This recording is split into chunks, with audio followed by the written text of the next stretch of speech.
All right. This is a well, just kind of personal situation question, but it says, since I believe I will leave in the rapture, unfortunately my son isn't saved. He's 21. Should I sign my house over to him? Question mark. I don't have a will, but figured that wouldn't matter anyways since they won't find my body. What should I do to make sure my family that are still here get my house and belongings? Uh, probably the best thing to do in a situation like that is, again, to do a will or actually a living trust would probably be better. And so I have some family that know about these things, and I've been counseled that a living trust is better than a will.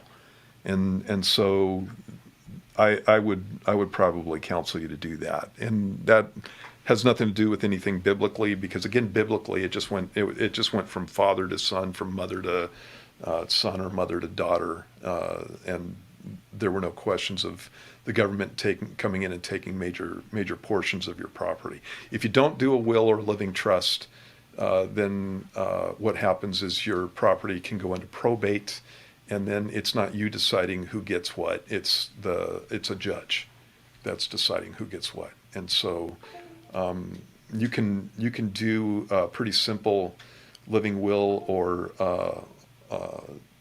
living trust or will programs. You can get them for pretty cheaply, and make your wishes known. And so I would probably go in that direction. One thing that comes up in this, I don't even know who sent this in, so I'm not saying that this is them.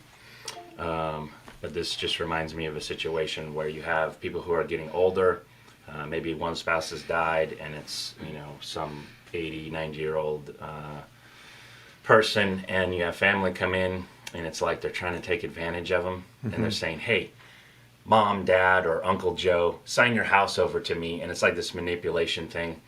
What do you tell people in that situation? And then the second part to that is Christians in the situation where you have the family just cutthroat fighting over stuff and the will and all that stuff.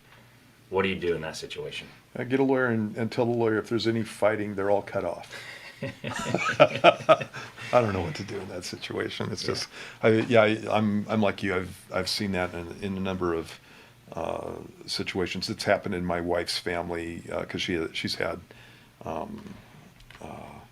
parents that have died, and that kind of thing. Not between the brothers and sisters in the immediate family, but there were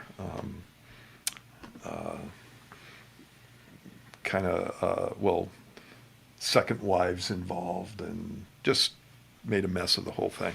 And so best way to handle that is to make sure, again, that your wishes are known, and it's written down in a legal document before anything happens.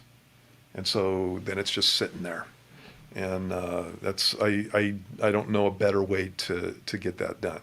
Because if you don't, if you have a bunch of people in your family who are non-believers, and sometimes even believers, but non-believers specifically, they're going to do what non-believers do. And they think that this is their life, this is all they've got. They're going to go for as much as they can get. And it's a sad thing to think about it when it's, your two of your children, but that's what people do. Yeah. And so I would do as much as I can to short circuit that. And that involves the legal system. So. All right. Hopefully that answers your question. Appreciate you writing into the show.